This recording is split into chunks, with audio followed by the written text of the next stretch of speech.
Kumusta? Kumusta kayong lahat? Good afternoon to everyone.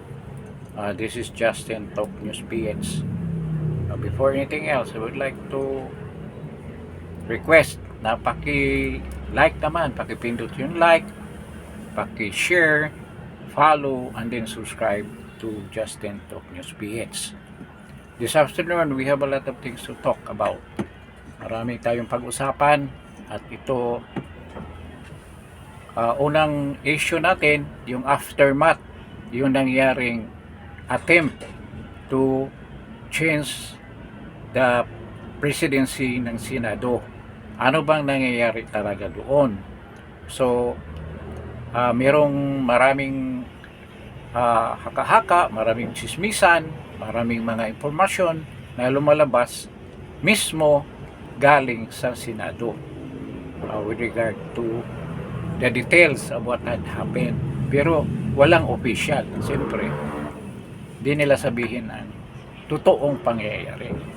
But because we have some sources of information inside Malacanang and also inside the Senate, hindi maiwasan na magkaroon din tayo ng mga information, though hindi verified, but there's a big semblance of truth, natotohanan yung natatanggap nating mga impormasyon. So isa yan sa maging topic natin. At ano ba talagang final na plan ng administrasyon with regards to the impeachment of VP Sara?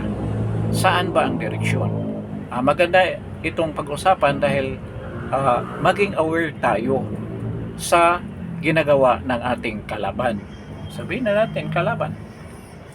So, alam natin paano maagapan ang kanilang mga masasamang plano para sa ating Vice President Inday Sara Duterte. So, una natin pag-usapan, maraming sabi ko nga, there were a lot of rumors that are not verified or unfounded, but there are mga bulong-bulungan din naman na sa tingin ko ay may bigat at mayroong dalang katotohanan. At ito ang i-discuss natin sa channel na to. But I will not be naming names kasi mahirap na kung ma-expose yung sources natin. So, unang-una, ano bang nangyari kahapon? Actually, there was really an attempt to unseat Tito Soto from his position as Senate President. So, anong nangyari? Before the day, that was yesterday is Tuesday, Monday, and even the last week, there was already malaking balita, though ang iba hindi confirm, nagsasabi na papalitan talaga si Tito Soto. And true to that news, yung mga rumors na yun, talagang naka-front doon si Senator Loren Legarda, na yun ang tinutulak ng minority na magiging Senate President. And true to their plans, nagkaroon talaga ng number of senators na galing sa majority na lumipat sila, and they should support for Senator Legarda, kasi yung iba ayaw nila kay Cayetano, ayaw nila kay Pia Cayetano, ayaw nila sa iba, lalo na yung nasa minority block na magiging Senate President. Gusto nila si Loren Legarda maging Senate President, at lilipat sila dito sa minority. So yun ang established na doon sa unang plano ng minority at yung ibang mga senators from the majority block. So anong nangyayari? Last Monday, yun na, nagkaroon ng numbers. Siguro pwede na natin pangalanan sino yung bumoto. Actually, ano lang ito, these are hindi confirm kung sila ba talaga ay bumoto. But it seems doon sa mga sinasabi na ito, galing sa loob ng Senado na sila ang uh, talagang nag-decide na to join Senator Legarda for a new Senate presidency. Alam naman natin kung anong reason ng iba. They were so disenchanted with the leadership of Tito Soto sa napakaraming kapalpakan yung with regards to his complaint or comments against the Supreme Court decision on the impeachment of BBM Inday Sara, and also ang issuance niya ng statement na gawing personal na nagrata ang ambassador ng China, then followed by the charter change statement na yun naman ang hindi sinusuportahan ng presidente. Pero parang ano lang, hindi naman kasi paniwala ang sinasabi ni BBM. Kasi ang dami na niyang lies na binabanggit ng mga nakaraang panahon. So hindi na dapat siya paniwalaan na hindi siya sumusuporta sa charter change. So nagkaroon talaga ng numbers noong Monday. So naalarma ngayon ang Malacanang. Siguro nagsumbong din si Tito Soto. There was a plan to unseat me. So you have to do something. So ang ginagawa sa bali-balita, sa mga information galing from the Senate, from Malacanang and the Senate, si Ralph Ricto mismo ang nagtatawag sa mga senador. Tinatawagan. Siguro si Ralph Ricto nagsasabi, nag-o-offer kung ano bang gusto ng mga senador na lumipat. So, ang sabi nila, there was 17 of them. So, nakuha na ni Loren Legarda yung majority votes. But, natunugan ng Malacanang, kaya nagsisimula na magtatawag ang Malacanang, ang ES nila na si Ralph Ricto, at tinatanong yung mga lumilipat, inooperan. So, ano bang gusto ninyo? Ano bang kailangan ninyo para hindi lang kayo bubuto kay Loren Legarda na magiging presidente ng Senado? Yun ang mga offers. So, for those senators na walang kaso, yan ang ano nila, yun ang offer. Siguro position, anong kailangan, maybe projects or whatever, yun ang ino-offer. At klarong-klaro na si Ralph Ricto ang namamagitan. So ngayon, alam naman natin kung sinong lumipat aside from the 9 senators na are in the Duterte block. So intact yung 9 senators including Camille Villar. So sino yung lumipat? These are the senators that might have the plan to vote for Loren Legarda. Unang-una si Jinggoy, pangalawa si Joel Villanueva, si Chis Escudero, hindi muna si Chis Escudero, si GB Ejercito, na kapatid ni Jinggoy. So tatlo na sila, plus si Migsuberi, nagpahiwatig. Siguro may hinihingi ito si Migsuberi na mas ano pa kaya ang hinihingi niyan, na Senate ano na siya, majority leader. Baka mas mataas pa dyan ang hinihingi niya. So apat na sila. Then si Sherwin Gatchalian, Russell Loren Legarda. So 6 plus 9. Oh, so that's 15. But the count, kasama si Legarda, 16. Then si Joel Villanueva, so 17 sila. So doon siguro kay Mig Suberi, Sherwin Gatchalian, kay GBRC2, dahil wala naman silang mga kaso, baka iba ang offer sa kanila. Pero dito kasama pala si Loren Legarda. So dito sa dalawa, kay Jinggoy at saka kay Joel Villanueva, iba ang tono. Kasi sa naririnig ko, it was tantamount to blackmail ang ginagawa. Kasi sinasabi nila, pag hindi ka mag-back out dyan sa pagpirma mo sa pagboto mo for Loren Legarda na magiging Senate President, talagang ikukulong ka namin. Yun ang di umano, allegedly na sinabi doon sa kabilang linya galing sa Malacanang.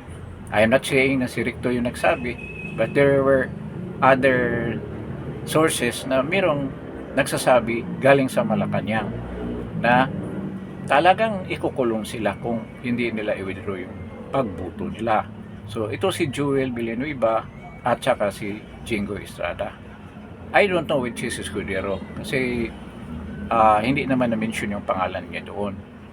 At ang isa pa sa nakakabahala, kasi parang naulit yung nangyari kay Bersamin during the resignation ng Bersamin, na merong isang oligarch na napakayaman. So alam na natin kung sino yan, no? Yung taga Soler, na tumutulong sa pagkumbinsi dito sa mga senador na to. I don't know kung baka mali tayong ino-offer. Kilala naman ninyo siguro yun, yung nag-file ng kaso kay Kiko Barsaga. So tumulong yan. So yun din ang ginawa niya kay Bersamin noon, na siya ang tumawag para mag-resign si Bersamin. So ganyan ka close at ganyan ka powerful itong oligarko na to. Talagang sumusubra na rin eh. Di ba? Sobra na ang pagpanghimasok niya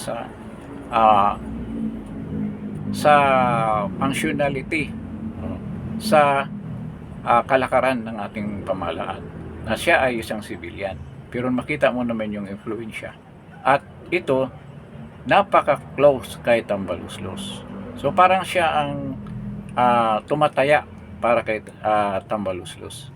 So understandable na si Tambaluslos is working behind the scene until now. So yun ang nangyayari. So pagdating ng Martes, nagkaroon ng Miyerkules, nagkaroon ng attempt ng magbotohan, kaya patuloy ang tawag, patuloy ang pag-blackmail doon sa mga senador na mayroong mga kaso. So yun ang nangyari. At tamang-tama talaga yung nangyari dahil winidraw ni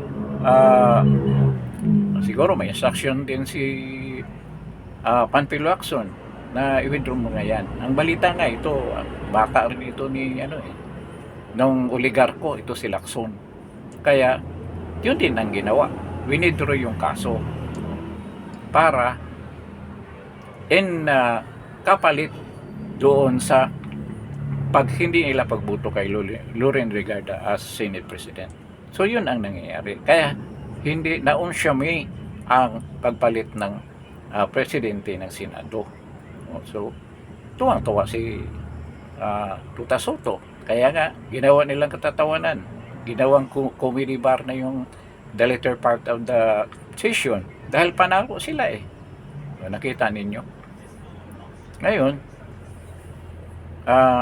ito nga, kahit na anong mangyari, talagang hindi nila pabayaan na mawawalan sila ng puwersa diyan sa Senado. At ginamit nila lahat. Ito actually, sa tingin ko, napilitan na sila gumamit yan sa blackmail na yan. Kasi wala na silang ibang choice eh. Wala na silang ibang choice. Supposed to be, sa tingin ko, naka-reserve yan for the impeachment process. Dapat doon sila maggagawa ng threat o pag-o-offer. Pero napaaga dahil nga sa pangyayaring palitan ang kanilang tauhan dyan sa Senado na siya ang mag-preside ng impeachment hearing as justices dyan sa as judges pala dyan sa impeachment hearing ni VP Inday Sara. Napakalaking bagay ng pwede niya yung mga pleadings, pwede niyang ayawan, pwede niyang hindi i-deny or i-reject kung mayroong mga pleadings ang minority or yung mga defense lawyer o hindi niya sang-ayunan para talagang tuluyan makonvict si VP Inday Sara. So kailangan nila ang isang diehard na Senate President tulad kay Tito Soto na undeniably wala na talaga, napaka-solid ng kanyang pagkatuta ni Martin Romualdez at ni BBM. So ngayon meron din pala sila offer kay Legarda. Sinabi ni Tito Soto raw parang siya naman talaga ang magiging Vice President. Hindi pala siya maging Presidente. Pag siya maging Vice President, yun ang balak niya na si Loren Legarda has an assurance to become the Senate President. So yun ang in-offer nila kay Loren Legarda. So hindi ko malaman bakit. Sa bagay si Loren dati ganyan pa naman yan, paling-paling lang naman yan eh. Iba nga yung baka nakita ng anak niya yun, mga gawain niya, kaya nag-iba ng landas ang anak niya. Kasi si Loren, hindi mo maintindihan eh. Paiba-iba ang posisyon. Which is typical na politiko na nilamon na rin ng sistema dyan sa loob ng ating gobyerno. So, yun ang nangyari. Ngayon, talagang gusto nila talagang hawakan ang Senado. But, sa mga tanong, ito na ang susunod nating topic. Dahil nga, sigurado naman talagang ma-impeach si Inday Sara. Kahit anong gagawin, kahit walang ebidensya, walang solid proof, walang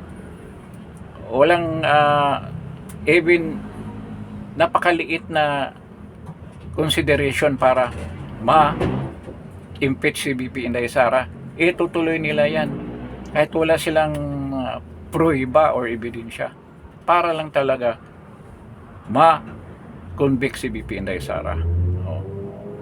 Yan ang paniwala ko. Hindi talaga yan mapipigilan. Approve lahat yan. Kung yung impeachment case ni BBM, walang substance, merong form. Kay Inday Sara, meron lahat. Maniwala kayo. Merong form, merong substance, at dadalhin yan sa magbutuhan yan. Ilan na sila? 103 lang ang hinihingi na buto.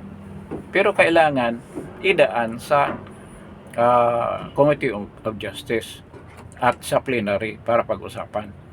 Pag lalabagin nila yan, delikado na naman sila sa technicality.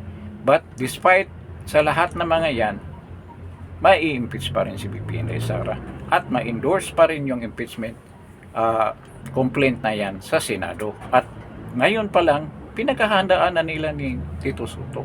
Kaya tuwang-tuwa si Tito Soto at ang majority. Kaya inaasar nila yung mga tao na sumusuporta kay VP Inday Sara ng ginawa nila kahapon. Kahapon nag-iisip ako, parang inosente si Loren Legarda. Pero ngayon, nang nalaman ko na inoperan pala siya maging Vice President kung mananalo si parang definite na maging na manalo si Tito Soto as Vice President. Dahil sinasabi niya na pag ako ang magiging Vice President, ikaw ang magiging Senate President. No? So, kumagat dyan si Loren Vergara siguro dahil umakyat siya sa rostrum na nag-preside. So, ganyan ang nangyari. So, ngayon, ito nga sa pangalawa nating topic, nagprepara na sila talaga. Ngayon pa lang na talagang makonvict si BP Inday Sara. Kahit ano mangyari, kahit gaano ka-reasonable. At sa tingin ko, ipipilit nila yan na makonvict si BP Inday Sara. At sigurado maglalabasan yung malita dyan. Kung hindi makaya ng blackmail, na yun ang ginagawa nila, sa pagka ngayon doon sa mga senador na mayroong kaso tulad ni Senator Cheese Villanueva, Joel Villanueva at kay Jingo Estrada. Sumama pala si JB Ejercito doon sa 17 na bumuto sana kay Loren Legarda. Nung dahilan na tinitreat na yung kapatid niya, binablackmail na. No? Iurong namin yung kaso basta wag kang bumuto. Sumama na rin si JB Ejercito. JB Ejercito, si Jinggoy, si Joel Villanueva, si Jesus Escudero, si Erwin, si Sherwin Gatchalian, siguro iba ang hinihingi nito. Tapos si tawag nito si Migsubiri at saka si Loren Legarda. Yun ang bumuto. Yun sana ang buo na susuporta kay Loren Legarda, pero na-announce. So ngayon, punta naman tayo dito sa Senado dahil talagang pinaghandaan nila. Kung hindi nila ituloy yung kaso ni Joel Villanueva at ni Jinggoy, o kung hindi nila i-delay yan kay Cheese, hindi kaya pagdating doon sa impeachment case mismo, babaliktad na naman si Jinggoy, pupunta naman sa minority. Wala na silang kaso o i-delay lang nila. Pag i-delay rin naman nila, sabihin nila, bakit hindi? Akala ko nung butuhan sa Senate President, pangako nyo na hindi ninyo ituloy yung kaso na yan. Ba't hanggang ngayon, impeachment na nandyan pa rin? So, sabihin siguro na wala, tarantado itong Malacanang na to. Bubuto na kami for Inday Sara na hindi makonvict. Posible yan mangyari. Kasi yun lang ang hinahawakan ng Malacanang. Pero napipilitan sila na i-implement ngayon. That was supposed to be reserved for the impeachment case na talagang doon na mismo sa impeachment case sa Senado. Pero napipilitan na silang ilabas ngayon. So wala na silang armas or wala na silang baraha na ilalabas. Sa mga nagba-blackjack, wala na silang alas na magagamit doon sa impeachment. So yung magiging hindi na epektibo yung blackmail nila. Kung magba-blackmail pa sila dito sa tatlong senador na to, hindi na. Kung hindi ma-arraign yung kaso, hindi na pwedeng isampa. Diba? Kasi double jeopardy yun. Ngayon, magkaroon din ng pagkakataon before mag-start ang impeachment doon, magkaroon ng another attempt ang minority na papalitan ang Senate President. Mabibindang sila na dapat yun ang gagawin ng minority. They should make another attempt. Siguro mga kailan ba June nila isasubmit yan. Ganyan. Or after June, probably June siguro. June ay isasubmit yan. After the sooner of the President. So kung i-endorse nila yun doon sa Senado o ngayon i-endorse, at least nakagawa na naman sila ulit ng attempt to unseat Tito Soto para mahuwindang na naman ulit yung Malacanang. Kasi wala na magdidipinsa sa kanya. Yun ang nangyari kay Jesus Cordero. Na galit sila dahil nga kung sa totoo lang sumusunod naman sa proseso si Jesus Cordero. Kaso lang kung pakinggan mo parang pabor kay Inday Sara. So kung mapapalitan ang Senate President ng minority, hindi may impeach si Inday Sara. Pero ang delikado niyan kung si Tito Soto pa rin. Kasi talagang pipilitin nila yan. Kaya doon yan magkatalo sa mga senators. Kung 9 na nga ang mga senators doon, dito sa butuhan sa impeachment, kailangan 2/3 vote.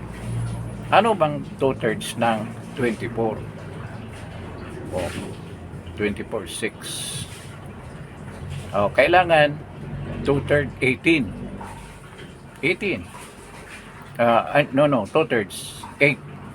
16 ang 2/3. Kailangan makakuha sila ng 2/3 vote. Paano na lang siyam na yung nasa minority? Siyam na yung Duterte block. So, 15 lang ang mag-garner nila ng boto.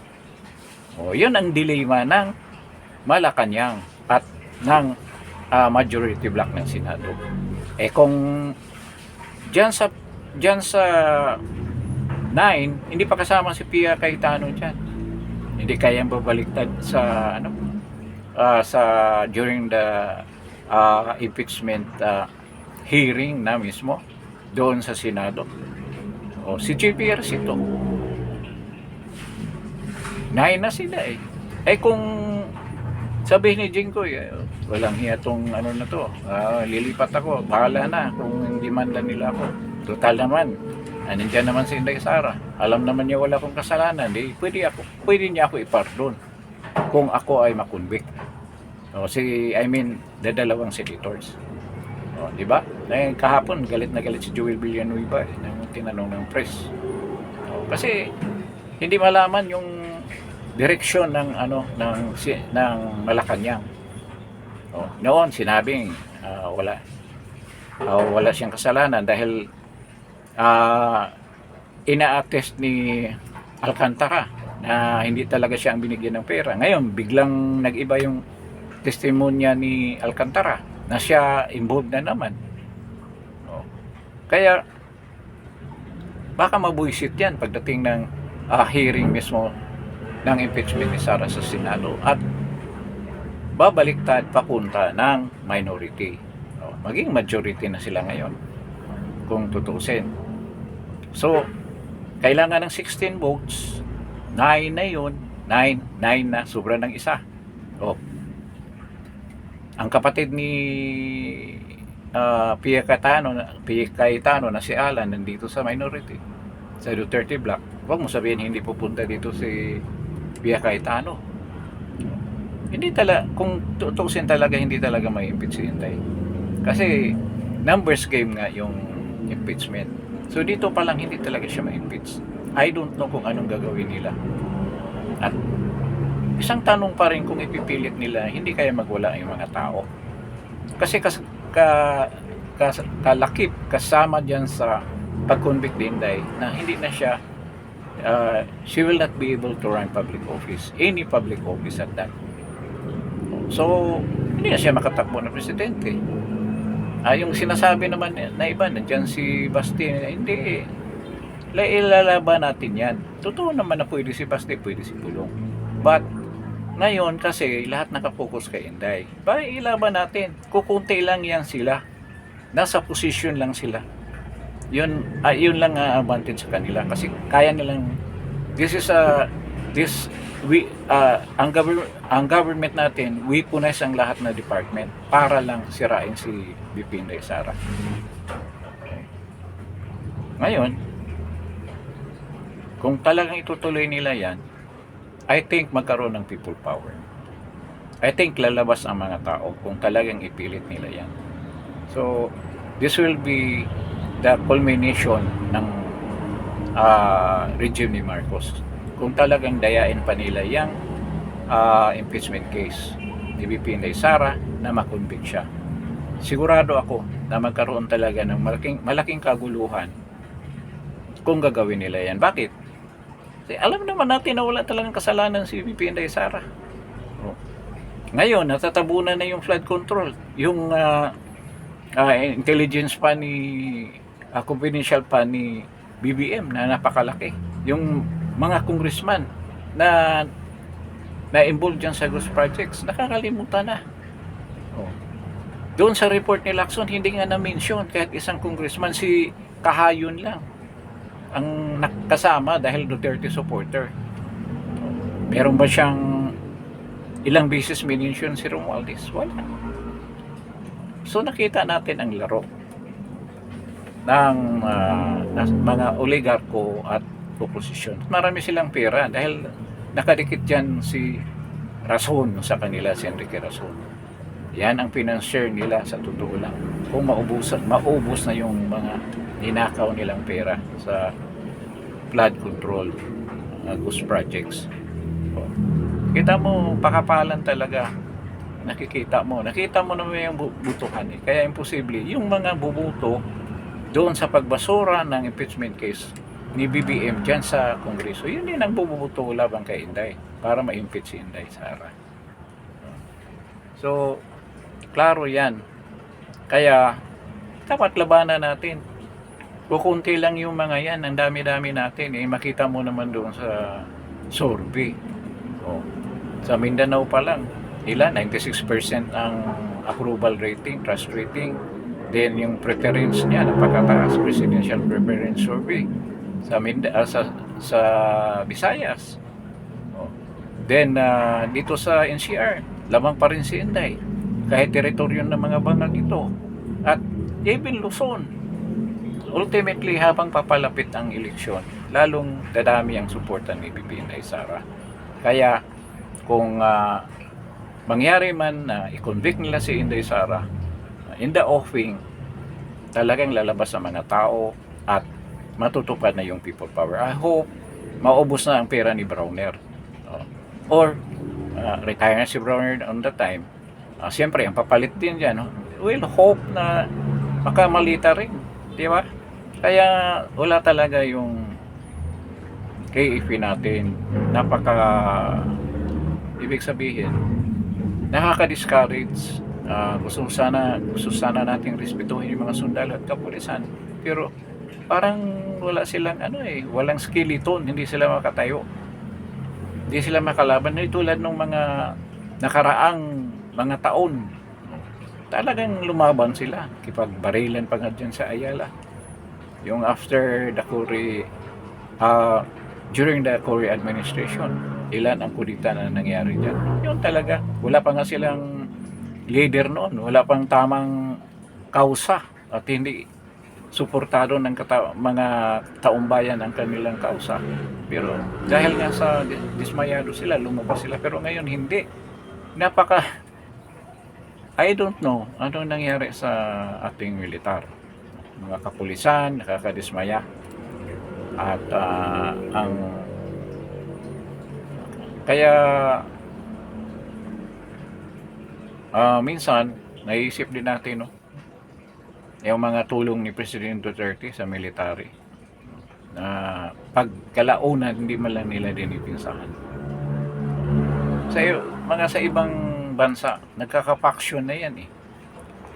Ito sabihin ko lang sa inyo kasi matagal akong nawala at nagpunta nga ako dun sa isang lugar na mas grabe pa dito sa atin ang nangyayari dahil dati doon ako nagbablog kasi magaling ako ng salita nila, so doon ako nagbablog. Nagkaroon yung nagbablog doon na mga kasamahan ko dati ay nakulong lahat yun at ang isa pinatay pa. Kaya nagpatulong sila na magpatuloy yung laban nila. So mayroong clandestine operation, sekreto na lugar na doon kami nag-broadcast. Actually hindi naman yun it is not partially social media. Kasi pag mobile yung Radio station yun. Kaya doon, wala ganong taong may cellphone. So, we utilize yung radio station. Pero yung radio station namin, nakamount sa isang truck na hindi mo mahalatang truck. Hindi mo mahalatang station. Nakamount. Napakadelikado ng lugar kasi ang daming faction, ang daming guerrilla, kung sa ano pa, maraming guerrilla front. Nagkahati-hati na sila. Pero ultimately, after mga ilang 3 months na nandoon ako, nagkaroon ng unified front against sa administration. At ang napaka satisfying dahil after 5 months na nandoon ako, nag-resign yung presidente. Kaya na-install yung transitory government. Ngayon, schedule sila mag-election by, I think, May mag-election. And they are inviting me to come over, pero hindi muna, dito muna ako. So, yun ang nangyari doon. Talagang pinaglaban nila ang rights nila. Pero hindi niyan mangyari ito sa atin dahil ang Pilipino love comfort, ayaw nila mahirapan. Yung generation na to, hindi katulad ng mga generation dati na talagang lumalaban. Ngayon parang pag nandyan pa lahat, kahit medyo mahirap, tuloy ang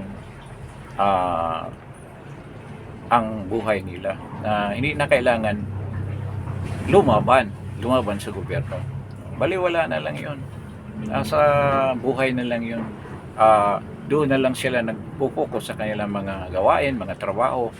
Wala na silang pakialam. Yan ang karamihan ng Pilipino. Kaya talaga hindi natin mapapatalsik ang present administration despite the fact na ang dami ng ginawang kabalastugan. Sa bagay, yung government na doon sa pinuntahan ko, grabe doon dahil papatayin ka talaga. Talagang massacre ang nangyayari. Merong isang village sa halos 20 o 30 ang napatay na pinaghinalaan na sumuporta sa opposition.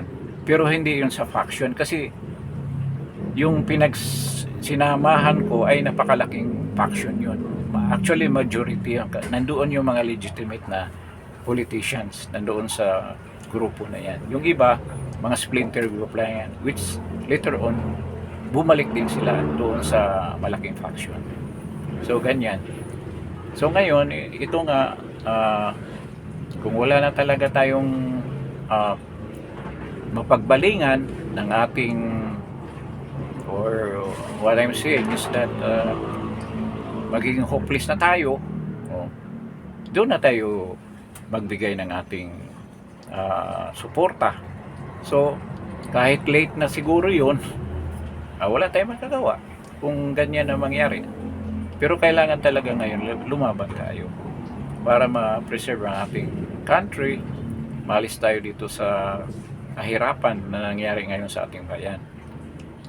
Ang mga injustices na nangyari, nakikita naman natin kung paano sila magnakaw ng ating kabangbayan. Daming mga Pilipino naghihirap ngayon, sa totoo lang. Yung mga negosyante natin talagang hirap na. I have a lot of friends na who venture into car franchise business, yung branded names, branded name of cars. Talagang malapit na sila magsara. Kaya ngayong iba, wina-wipe out na lang nila yung kanilang mga inventaryo at meron kunti-kunti na lang yung talagang nagmo-move lang na produkto or model ng kanilang mga sasakyan ang kanilang binibenta. Iniiwan na nila ang other models. Kahit na yan ay labag sa kontrata between manufacturer and the franchisor na mga car dealers. Talagang hindi gumagalaw eh. Anong gagawin natin? Zero interest na nga. No down payment pa, wala pa rin bumibili. Sabi ko sa kanya, pa-insured mo lang lahat yan personally, tapos kung magkaroon ng kaguluhan, masusunog man yan, at least may makukuha ka pang pera dyan. Pero sila nakataya dahil binibili nila yan. Yeah, yung iba binibili ng 50%, tapos yung another 50 kung mag-reorder ka, kailangan bayaran mo yun. Pero other dealers naman, talagang cash ang bayad nila. So mabigat, ang laking involved ng pera. Kung walang bumibili. Alam mo naman na dito sa atin, mga OFWs lang talaga ang bumibili ng mga mudilong sasakyan. At saka yung mayayaman. Pero wala na lahat. Nagpipigil na lahat dahil takot nga kung ano mangyari sa ating economy. So, I think this year, magkaroon tayo ng recession. Hindi na magni-negative na yung GDP natin. At 3% nung nakaraang quarter, I think 4.3 the whole year. At wala namang ginagawa ang ating pamahalaan na concrete step para ma-revert yung situation or stock gap, paano na lang measures with regards to our economy. Kahit na sabihin natin, nandyan yung alanganin na economist na si Recto sa poder nila, being ES, walang mangyari kung wala talagang change of regime. Kasi mga tao hindi na talaga magta-trust, especially the businessman. Kaya napaka-dilim, napaka-pessimistic natin sa ang paningin natin dyan sa maging situation ng ating bansa in the future. And I hope ma-check natin ito. Kailangan mga taong bayan na ang kikilos para ito ay magkaroon ng solusyon. At ito nga, paglahok natin dito, pagdepensa natin sa isang tao na sa tingin natin isa sa mga magbigay ng solusyon sa atin, si VP Inday Sara. So, kailangan suportahan natin siya, protektahan natin para magkaroon tayo ng pagbabago dito sa bansa na ito. So, I think hanggang dito na lang tayo sa episode na to. Maraming salamat dun sa mga bagong dumalo dito sa Justin Talk News page. I hope you will continue patronizing, following this channel. At bago ang lahat, paki-like naman at paki-subscribe. Thank you for coming over, especially sa ating mga OFWs who work tirelessly doon sa ibang bansa. At yung mga buwis ninyo ay ninanakaw lang pala ng mga buhaya dyan sa Kongreso at ang ating namumuno sa pamahalaan ay sobrang magnanakaw. So, sana hindi tayo susuko, patuloy tayong lumaban sa peaceful way. Itong ginagawa natin ay peaceful way lang, hindi tayo humahantong doon sa madugong labanan, at yun ang dapat nating gagawin. So with this, maraming salamat sa inyo, and I hope you will see me in my future vlogs and future episodes, and we will talk over a lot of things with regards to the situation of our country, and we pray to God that we will maalis na tayo sa ganitong situation. So maraming salamat po at God bless.